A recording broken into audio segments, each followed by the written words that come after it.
Hey everybody, it's John, and I want to introduce you to a friend of mine today because I want to talk to you a little bit about a journey of somebody who has to deal with disability every day in their self-defense, and I think that that's an important thing for us to discuss. So this is my friend George, and self-defense, no matter what kind of condition your body's in, let's talk about it.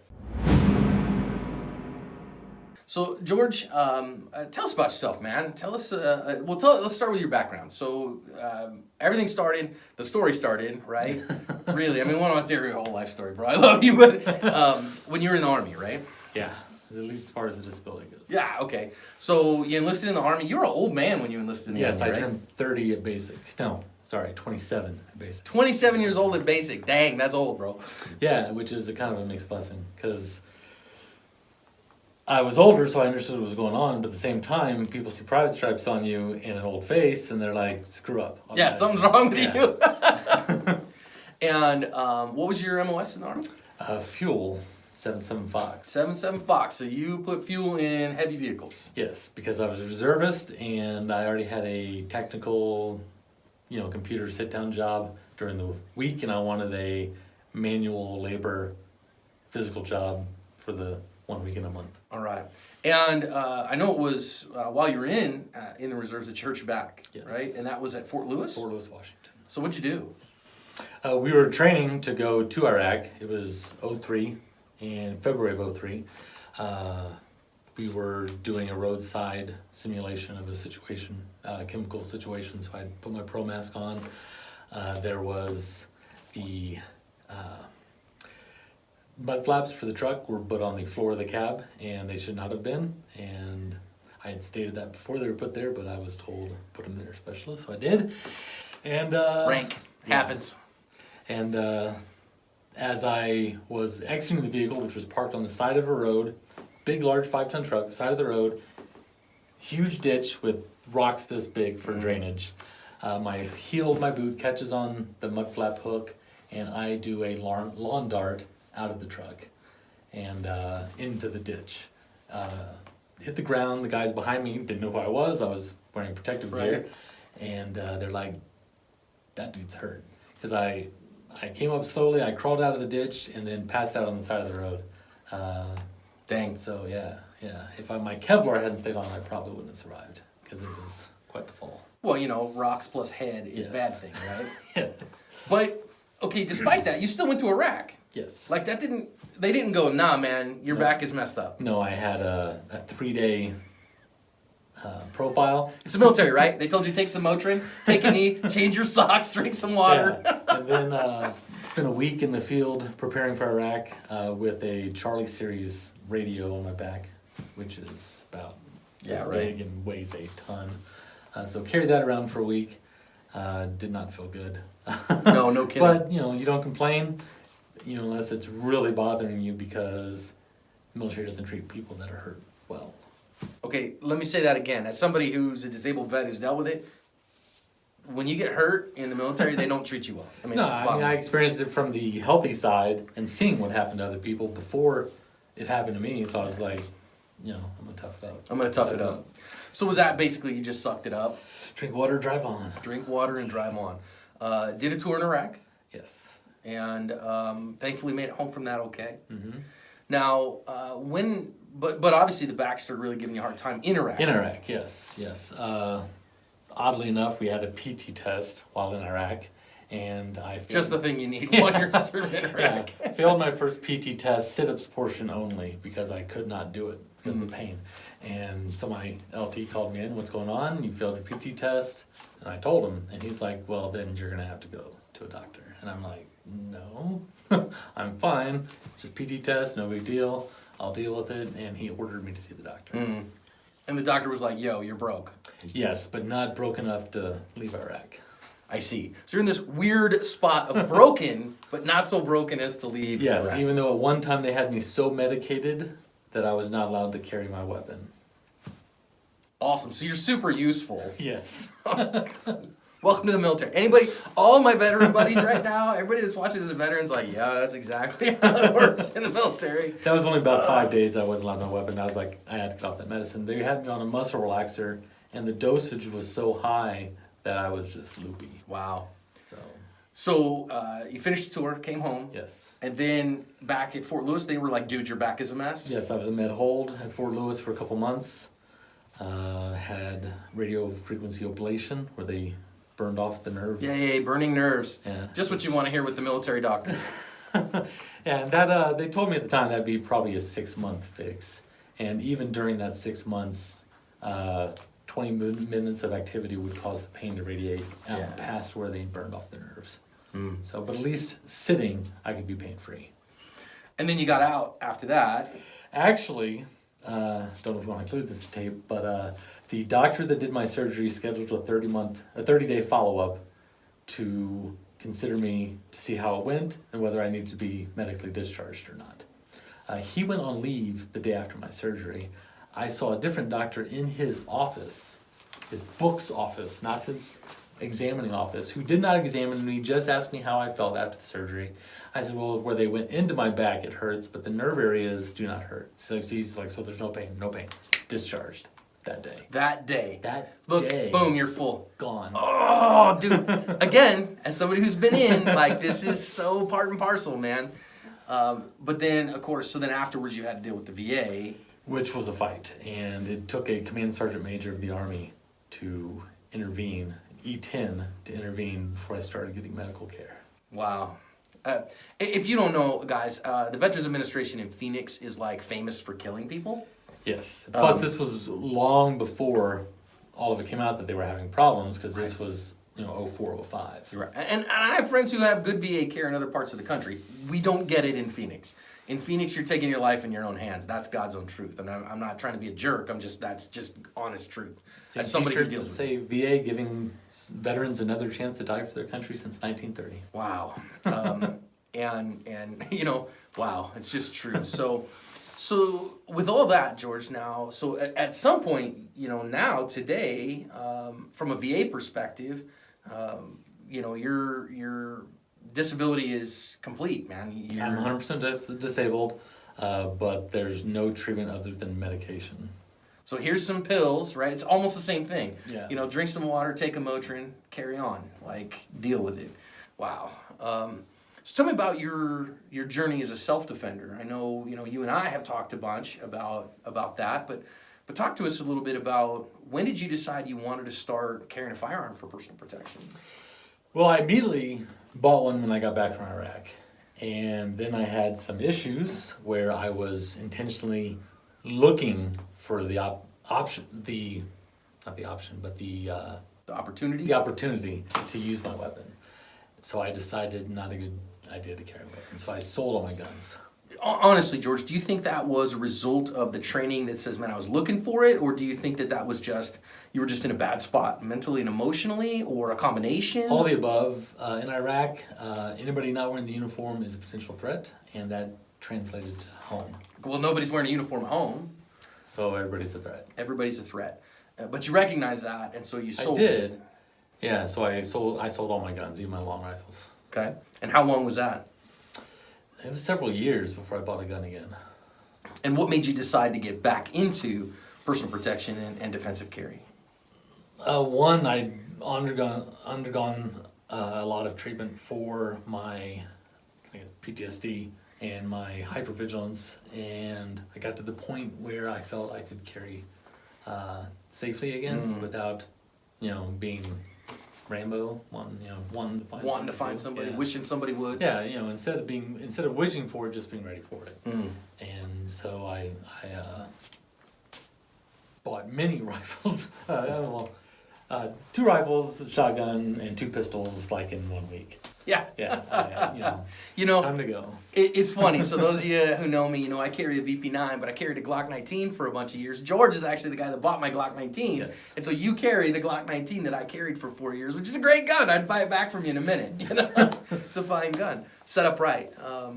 So tell me about the challenges that you face as a self-defender with your physical limitations. The first thing is whenever I leave the house, I have a stick. I use a forearm crutch, and I use it on my weak side because it's my strong side that's weak as far as my leg goes.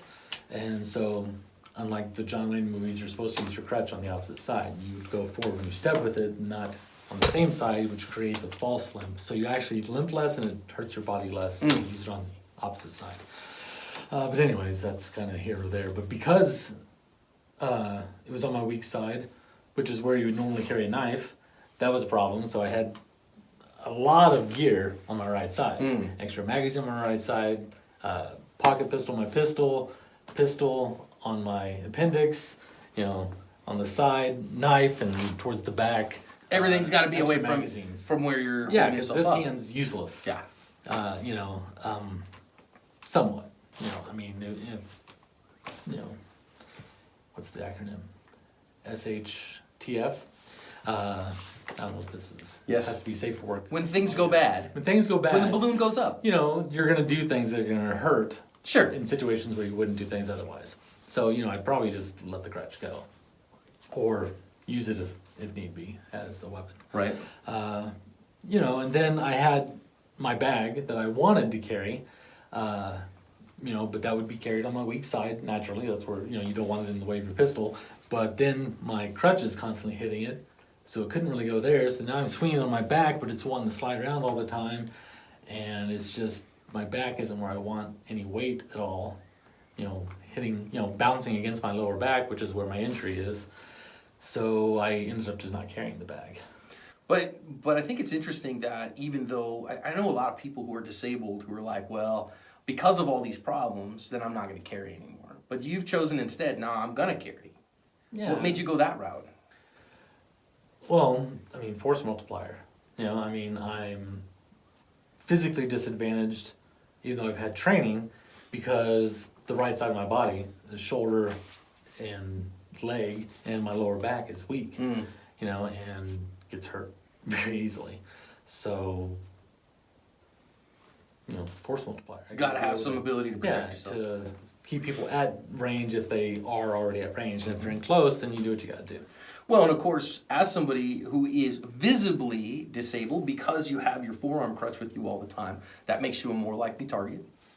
And also gives you a difference in terms of when you can honestly feel like you have a disparity of force.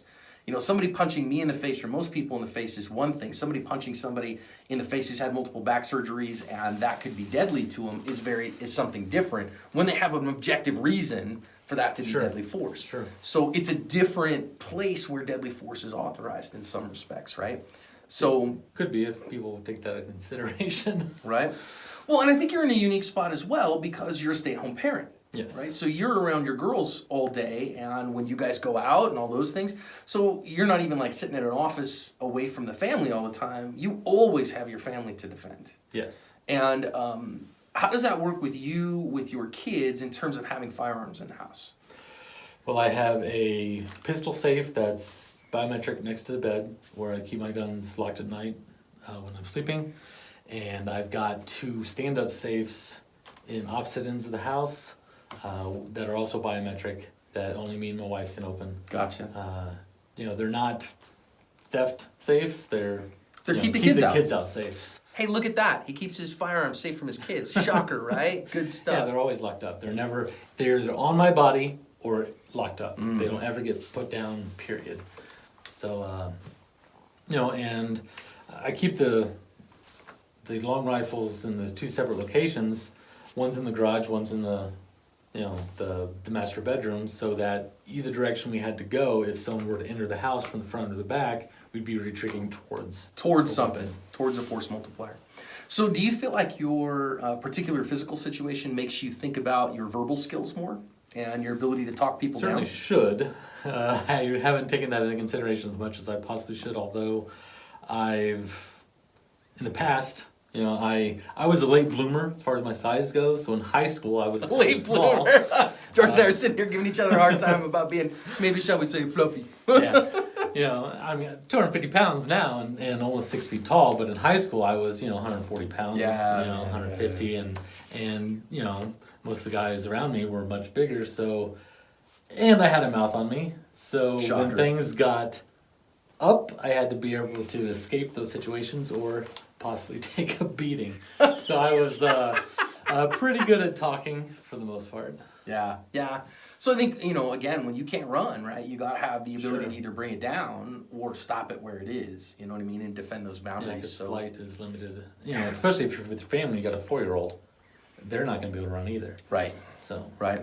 So I think that brings us to the point now. I gotta be real. I had ulterior motive here, in that you think you found a way to really significantly change your disability. that's the hope.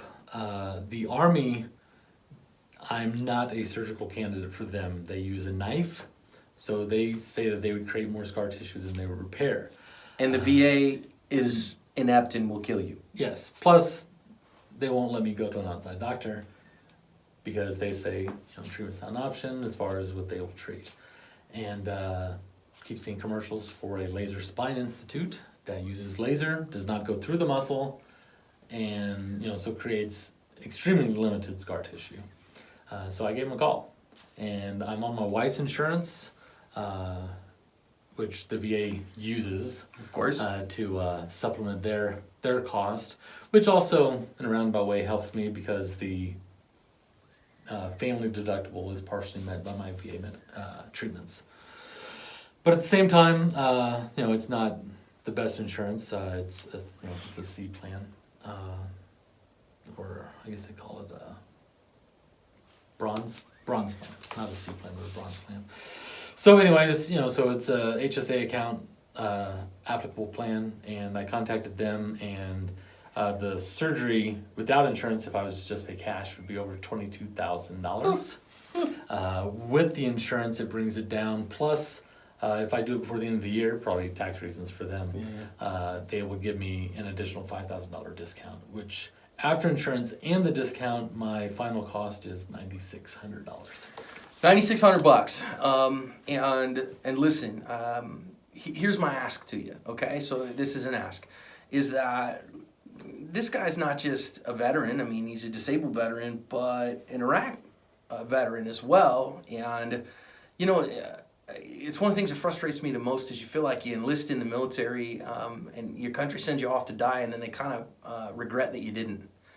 And that's frustrating, I wish the VA would take care of that, but they're not going to. And so I've set up a GoFundMe. I actually asked George to come and talk, to help George with this cost. And so I'm just asking you if you'd think about, as an act of help for a veteran who needs it, to donate $5, $10, $20 to help us to pay for this surgery, because George is also an elder at my church, and so we spend a lot of time together, George and me.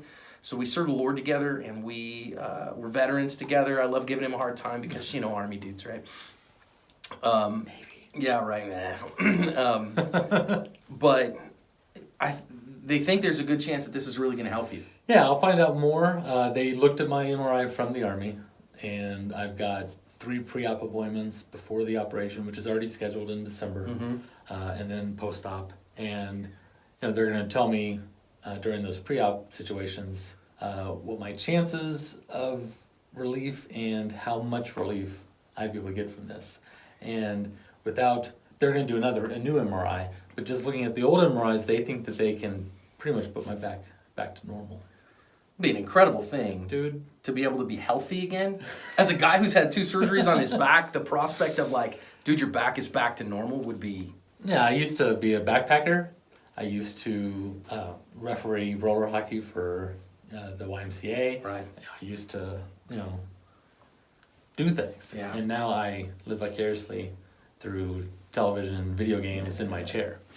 Well, and guys, again, so I know George, and I'm just telling you, okay? He doesn't live high on the hog. His wife goes to work every day. He stays home, takes care of his girls. And this might very well send him back where he was before the Army done broke him. So if you could help, I'd be greatly appreciative. Regardless, your prayers are always welcome. Absolutely. And necessary, and Success with the surgery. right, for a successful surgery, and I appreciate you. So, if you have any questions for how George deals with his disability in terms of his self-defense, man, put them in a comment, and let's talk about it, guys. But think about helping. Thanks, everybody. Thank you.